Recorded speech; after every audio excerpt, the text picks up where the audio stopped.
today, right? That's right. Without these folks, we wouldn't be here. Why are you wearing a Halloween shirt? Stand up. Yeah, you. This is what not to do on my birthday. And you've all heard me say this. I'm going to say it again. Real men Don't work. we use a machete, not an Outback steak knife. What are you talking about, ma'am? You with him? You wearing the same shirt? Okay, so gentlemen, welcome. I'm going to change some batteries here while I do this. Yeah, we need some juice. What are you doing with that shirt? Oh, look who decided to show up. One more time, guys. One more time.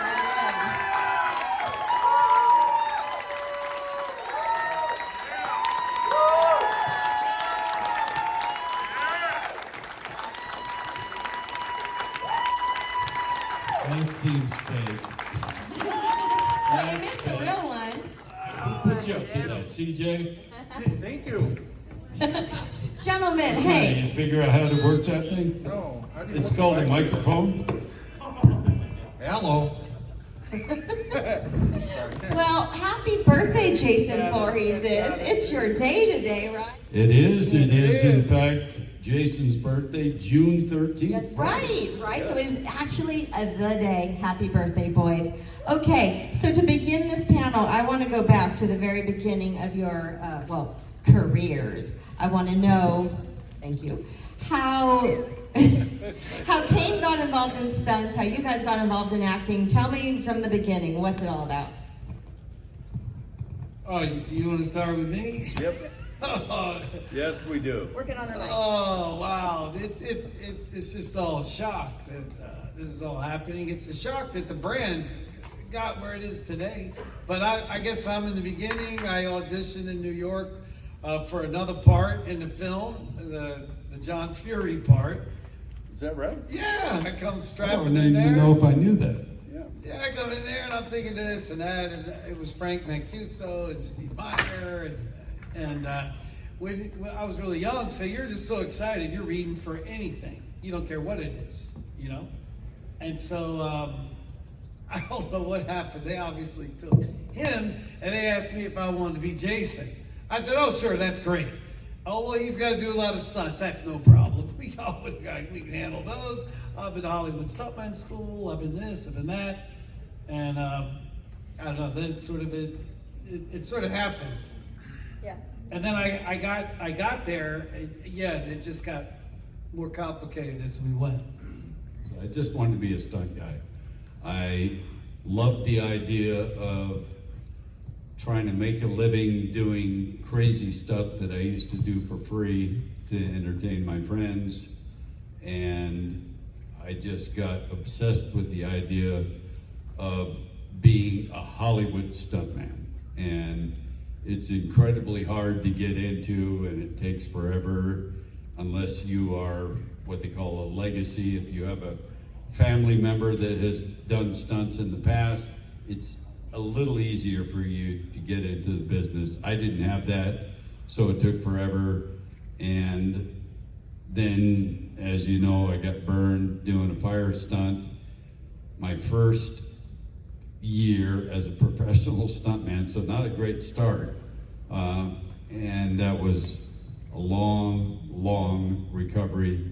And then, you know, as soon as I could, I went back. And I think I've talked about this some, but maybe not as much. If you ever used to remember the show Wonder Woman, the TV show with Linda Carter, that was my first job back after I got burned. I did a little stunt thing, very minor, but when you get burned, after you finally get out of the hospital, you wear something called jobst, which is like a support garment that keeps the scars from getting too raised. If you wear it constantly, it keeps the scarring a little more subdued or whatever, so it's less obvious. A little more streamlined. I guess it just keeps it flat. But you can, if you ever watched that episode of Wonder Woman, it was Wonder Woman at a convention, running through the convention. It was a sci-fi con, and she bumps into me, and I kind of take a little hit, very minor stunt thing, but you can see that I'm wearing that garment still, so it's interesting to look at that. I just looked at it recently. I hadn't looked at it for a long time, but as soon as I could, I got back into stunts and just was happy I was making a living doing stunts. And then John Beekler decided I should be Jason, and changed my whole career. And I wish he was still here.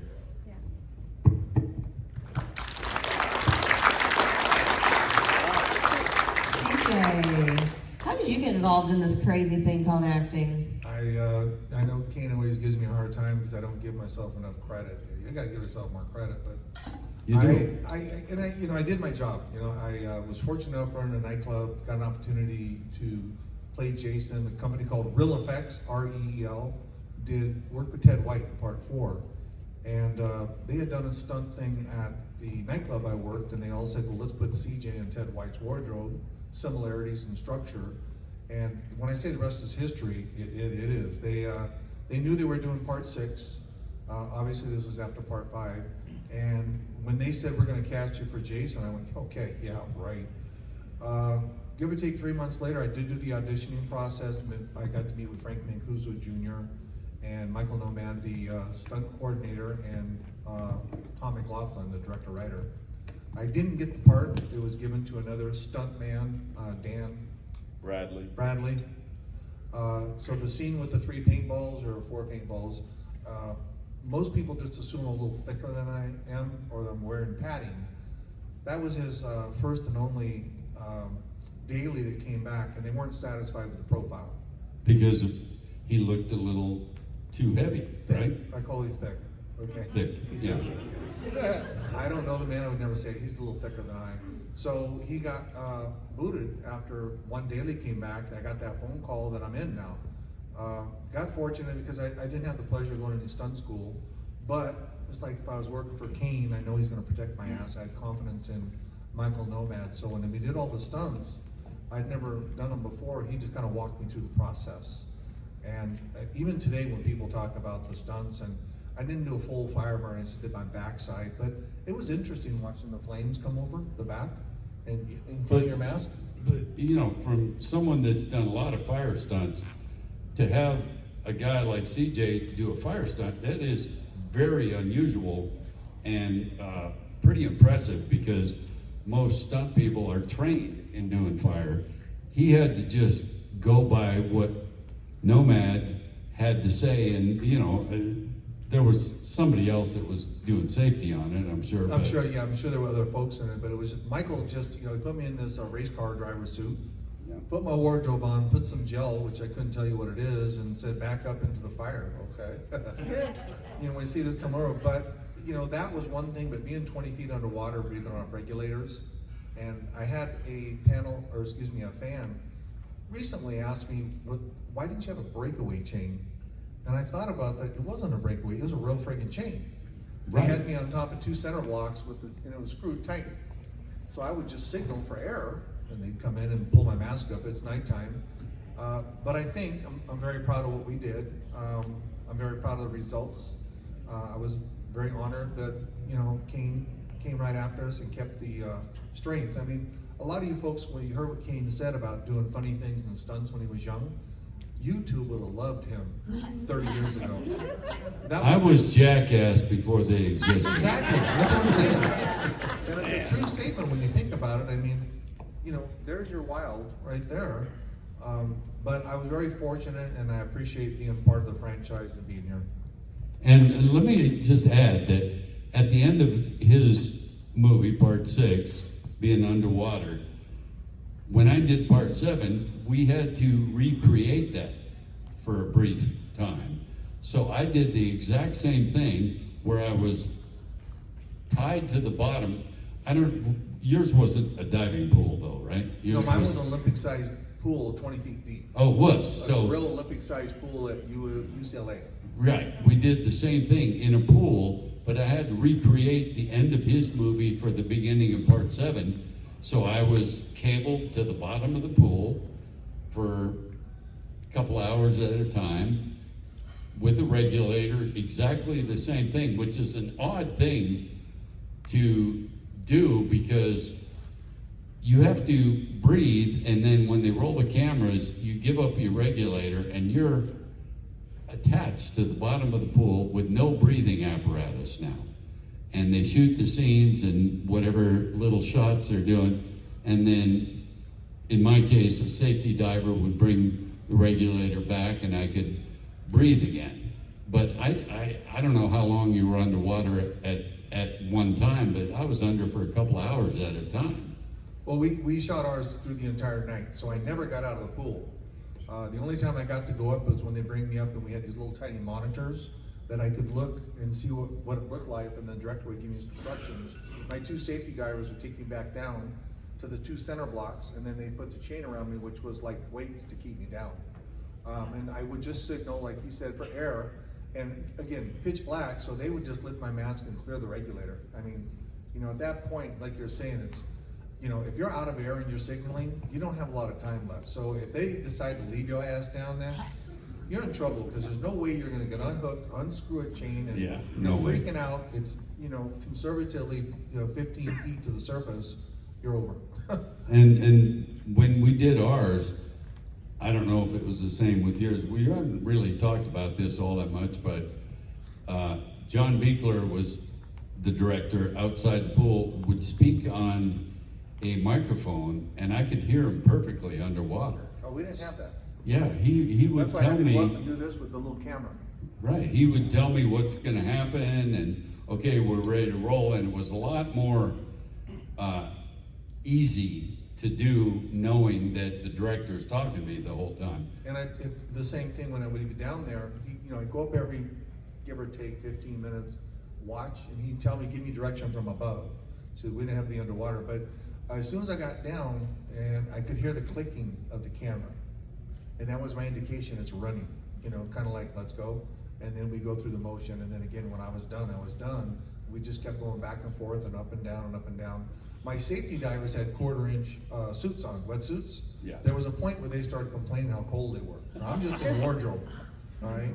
But they're like, director's like, well, do you want to get out and get warm? And you all know that once your body gets down to a temperature, you don't want to get out and warm up. You want to just stay where you're at.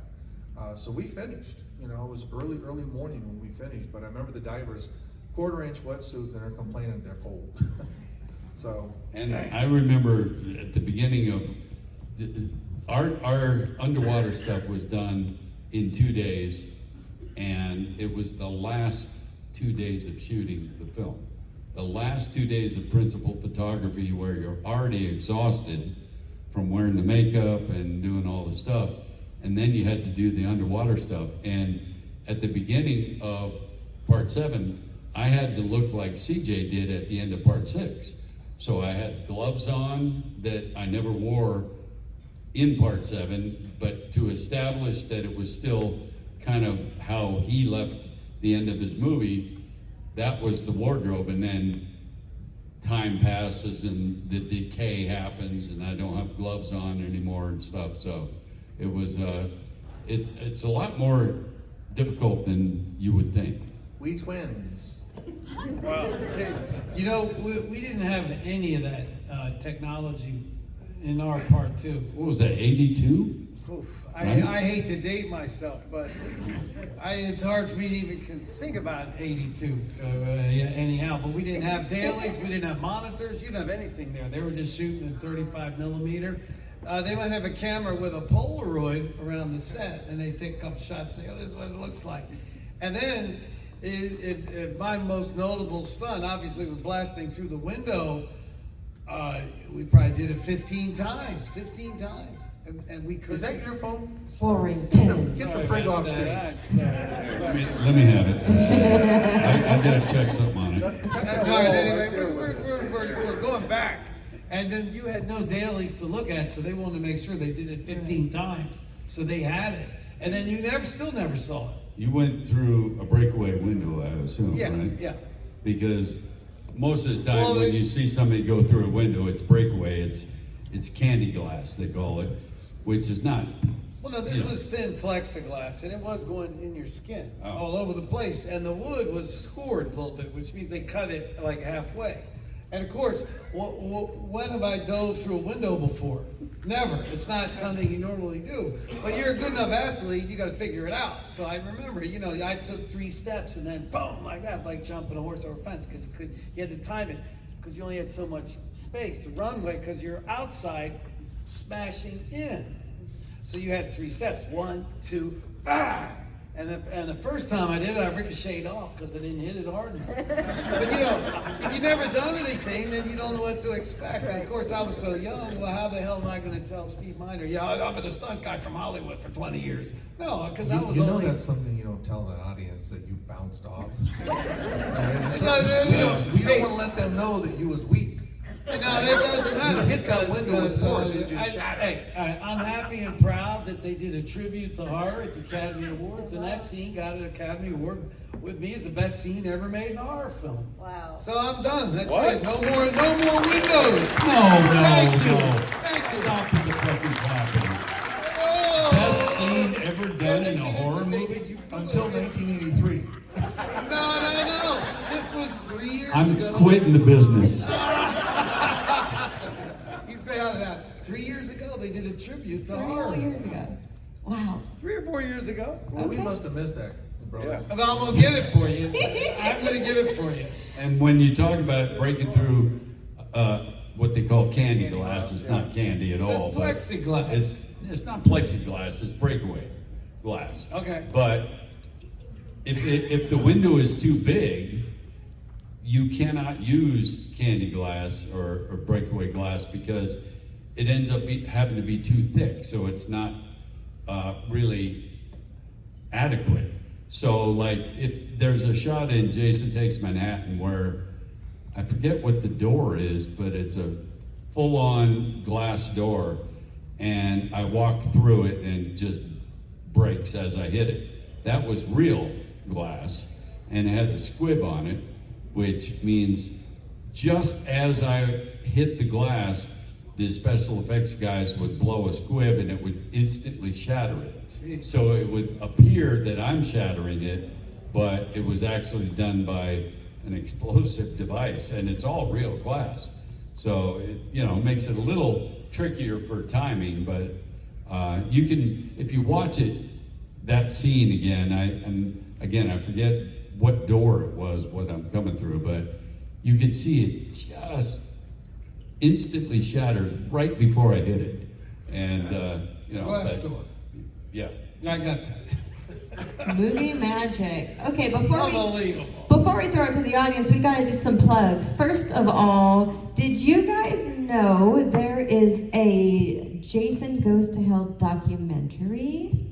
It's actually getting premiered tonight in Los Angeles. The director, Adam Marcus, made a documentary featuring all you Jason Goes to Hell people, and I can't wait to see it. Oh, Hearts of Darkness, yes, Hearts of Darkness. Secondly, we have an author here, right? We've got his brand new book today, also premiering. Bloody Social Murder in Palm Beach, a novel based on a true story. Can you talk about this? Okay, this wasn't thought of yesterday. It's been a long time in development. My friends and supporters have been hearing about it, been supporting me through the way. Bill, Phil Pud, CJ. Unfortunately, my father was having lunch with his bitch of a wife, my stepmother, on Friday the 13th. Another Friday the 13th. And I don't know why, she had this sketch pedophile priest at the table. The 3 of them for lunch. Then I get the call, he had lunch and dropped dead. So then I'm the kind of guy to say, well, excuse me, what the hell was in the lunch? I get down on the scene, I'm investigating, and the worst thing in your life is to lose a parent, and I'm sure you all can understand what I was going through. Anyway, I had a big investigation as to what happened. She went, of course, to the Côte d'Azur with her new Latin lover, And then I started making my complaints known to the media. It became a national scandal that I accused my stepmother of murdering my father. So then all of these suspicions got parlayed first into a screenplay. Now we're having readings on the East Coast, on the West Coast, and I thought that we had enough power to make an indie film. Okay, great. This time Jason is going to get revenge for the death of his father. So he's going to be a sympathetic vigilante you're going to root for, that he's going to get revenge for his father. Because we're sitting here signing all this fantastic memorabilia. I kill for mommy, I kill for mommy. And we've gone through this journey for 45 years. So anyway, long story short, I said, listen, before we make a movie or a Netflix series, let's launch the novel. So the novel is premiering now, Friday the 13th at Days of the Dead. And it's here, okay? And this time, revenge is not just a dish served ice cold. It's going to be served dripping in diamonds and blood. Yeah. And you have those for sale on your table, yeah? And it's in the table, so this is really cool. This is the first 50 that are made, so it'd be really cool. I see a fabulous young man over here. He got a book. Really inspiring. Got to write a book and meet you, and you come and buy the book. Anyway, it's a fantastic novel. I firmly believe in it. It wasn't just thought of. And I think for sure the Jason friends and fans, we can make this a bestseller. Yeah. And in the world, I'm not, thank you. I'm not the expert, but I've been told if you could sell 3,000 or 4,000 books, you become New York Times bestseller. And then we make it a big indie film. and I would love to find some Jasons to put in it. And I need some qualified stunt guys too. Yeah. Yeah.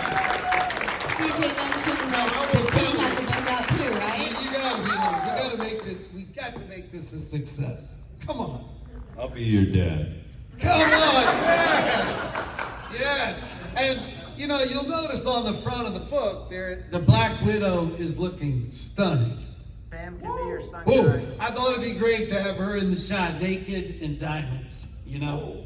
Now she's holding up the pink oleander flower under her chin. The oleander is the most poisonous flower on the planet. If you ingest it, you die.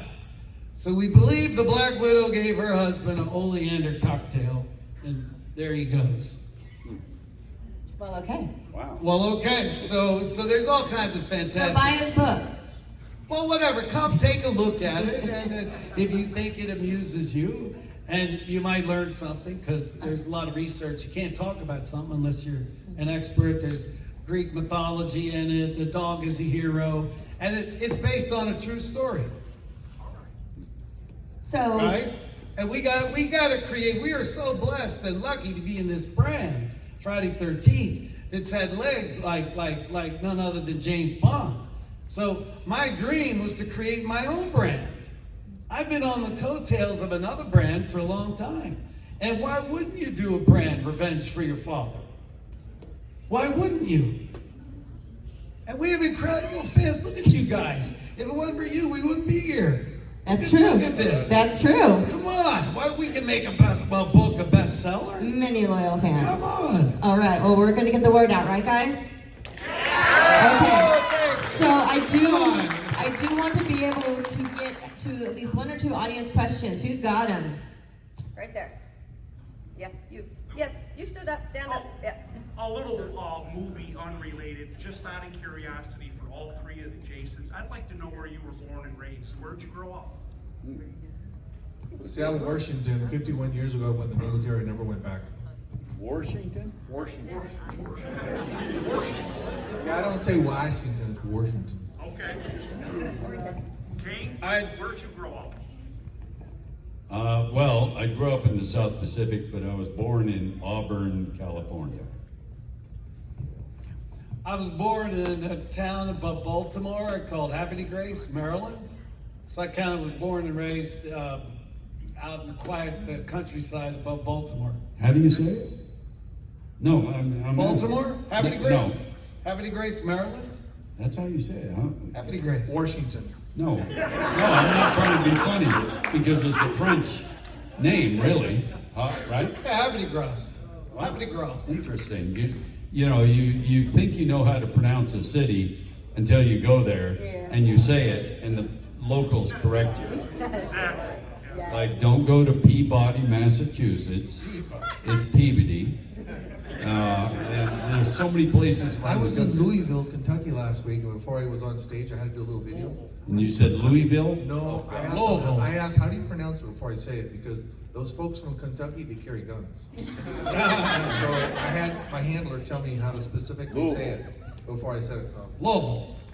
And don't say Nevada if you go to that state. Washington. But this is for all three Jasons. While playing Jason, so in your respective Friday movies, was there ever a stunt that maybe didn't go so well, or one that gave you the biggest challenge? I know we talked about the water, so maybe besides the water. If you don't mind, Yep. I was too dumb and naive to know the difference between anything that was terrifying. Then I just knew that every time they set me on fire, I got more money. No, really. I learned what a stunt bump was when I did that, because all of a sudden I got more money. If I was, learning what I know now, I'd have a breakaway chain under the water. I had no idea. I didn't think about it, but when you're really, 28, 29, you really don't. I didn't, because I hadn't been through the professional schooling that, you know what's good and bad.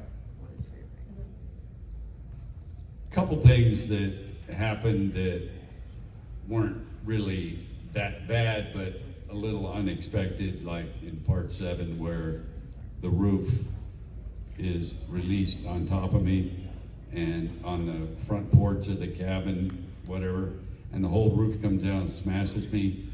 And I said, well, that's all practical. I don't want 2x6s and plywood and everything hit me in the head. So I had the special effect, or the construction guys make the middle 6 feet of the roof out of balsa, but it was all connected to real wood, so that didn't do shit. And when the roof came down, I thought, oh God, when this hits me, I'm gonna have to pretend to really get slammed because it's balsa. No. That thing hit me and drilled me into the fucking stairs so hard that I was like, I don't think the balsa did anything. Because it was all connected to real stuff, and it was like a 25-foot roof. And the whole thing came down at once. So it's just, little things like that surprise you sometimes, but. Yeah, I can't, because I was young, and if they had a serious stunt they didn't want me to do, then, I wouldn't have the danger of that. The only stunt for me that went wrong was a nightclub in New York asked me to come out when one of the Freddy versus Jason, I guess, was getting released. So they said, oh, we want you in your costume. You walk out on the stage and you hold an axe up in the air. And that's sort of the scene. And oddly, the stage was a crucifix. Big nightclub in New York. Obviously, they had something crazy before me. It was a fashion lingerie show, so the crowd was out of control. Then I come out, and they're announcing the launch of the movie, and the mask I had as Jason shifted, and somebody grabbed the axe out of my hand and split me with, look. It came down and split my hand wide open, and the blood's flying out, and the thing had shifted, and I said, this is insane. I'm getting hurt as Jason in this goddamn thing. How in the hell could this happen? And yeah, this is not good. And speaking of injuries, there is one of us up here that you probably already know, but one of the three of us was actually a Chippendales dancer.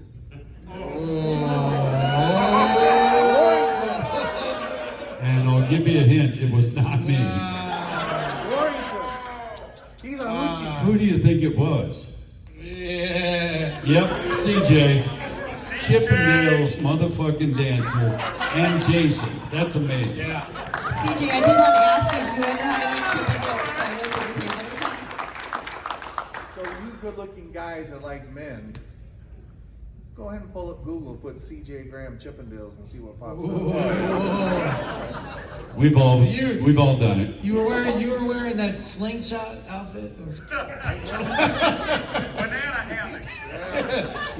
Your slingshot thong? I don't know what Cuffs it and was. collars. But you know what? You all can laugh, but this is a fact. I'm the only person in the world, male, that can actually say I was with Chippendales in '87, Culver City, and in 2006 I opened up the Playboy Club at the Palms in Las Vegas, because you were there and visited me. So I opened up the club and had Playboy bunnies working for me. So anybody else know anything about cuffs and collars? I do. Did they have a champagne room, a back room, you know? No, I mean, it was a class act. I mean, it was really the bunnies. We went down to the Playboy Mansion and interviewed ladies, and then taught them how to deal roulette and 21, and they had to fit in their wardrobe, and they had to go through bunny training, all that kind of stuff. So, you know, I mean, I can honestly say I'm the only person in the world that had bunnies working for me, and I wore cuffs and collars myself. What did bunny training consist of back then? No, really. No, I want to know what it was though. It's about almost 100 pages. These girls had to go through extensive training of how to carry themselves, doing makeup, no tattoos. Anal. They really, it's like in the old days in the 60s, your stewardess had to go through training to be an airline stewardess. They went through a lot of it. It wasn't weight, it was weight, inches, and the size. They took into consideration muscle mass. And then every 3 months, the bunny mommy from the mansion would come out, who had been with you for give or take 40, 50 years, and talk to them, inspect them, make sure they're looking properly, make sure their hair was of certain colors. Of all the give or take 30 girls that were dealers, there was different blondes, brunettes, roulette. And when somebody would leave, the next girl would have to come in a certain color. I mean, they actually picked the color of the hair. So it was extensive. Yeah. I do have some film available as to what he looked like at that time, because when I first met him, we were invited to be on, I guess, Good Morning America, and it was up to part 6 of Friday the 13th. So they invited all of the Jasons in the morning. Who was it, Joan London? She had us all on there interviewing us, and I still have the film tape from that. So we should play it at a Days of the Dead event. We should. He had a feathered hairdo, like the hair was, it was like, almost like Farrah Fawcett's hair. He was a very pretty man. He had a Farrah looking like this, coming down that long. And he had his lizard boots on, I believe. No, I don't do lizard boots. They were python, alligator. I want to ask you this: why does he understand so much detail about something from 45 years ago? Because you were naked. Because it's you. Because it's you, and it was He's that infatuated Chippendale with you. era. That I have reflection And on. you had a banana hammock, and that was it. Banana hammock and that hair. He had Farrah Fawcett hair. He was in a suit and tie. He had a pin behind his tie, and he was totally a stockbroker. Yeah. Yeah, I thought it'd be great if Jason went to Wall Street. That's right. I'd walk right down there with a meat cleaver, and I'd walk right in 14 Wall. I was there. This panel's going south real fast, right? That's all right because we're almost done. Okay. Well, you know, So they wait, like your diversity, you know? Chippendales dancer, the Wall Street. Wall Street, and Fire, I was on unemployment. But yeah, I saw you at Half's house. What were you doing up there? No, you didn't. Okay, so to wrap us up, I'm going to close this out with Kane because I didn't get to him because we were talking so much about Warrington's book. But Kane, you had a book, right? Which we wanted to talk about. CJ tried to plug it, so we're doing that now. We talked about Hearts of Darkness. We talked about Bloody Social. Now let's talk about your book. What was the process of getting this book together and getting it out? you know, Mike Aloisi approached me and said, I think you have an interesting story. We should write a book about it. And I was like, oh, I really never thought about it. But when I started considering the idea, I thought, well, it is kind of a different story with the burn injury, and I had some bullying problems when I was young, and you know, and then the stunt career, and then the Jason stuff. I said, all right, all I did was tell my story, and he put it in book form, and then we did a second version. As you know, the first one was called Unmasked. The second version was 10 years later called Kill, and it had a lot more career stuff in it for those 10 years, and then certain things that were not included in the first book, like the woman that was with me when I got burned never wanted to talk about it. She finally did. And the woman whose house we went to wait for the ambulance after I got burned never wanted to talk about it either, and she did. So that's part of the reason we did the second version, and it's far more encompassing in my life. And you know, I'm happy I did it because a lot of people have related to a lot of stuff in it, and it's been very rewarding. All right. Everyone, buy his book. Buy his book. What can we plug for you? He still has Need it. some Chippendales autograph photos, sir. I'm just saying. The ladies are wanting it, right? Who wants to see CJ naked? Come on. Why are you clapping your hands, dude? He's got money there. I love it. Open your pants. Let him put it in there. All right, everyone. Thank you so much. Happy birthday. Happy Thank you for anniversary. coming. Thank you. Thank you for coming. Wow. And Bobby Sosa, Murder in Palm Beach is ready.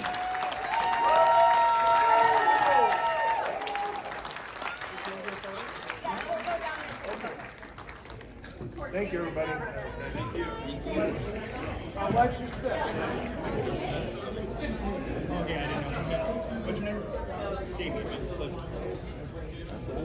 Is that one?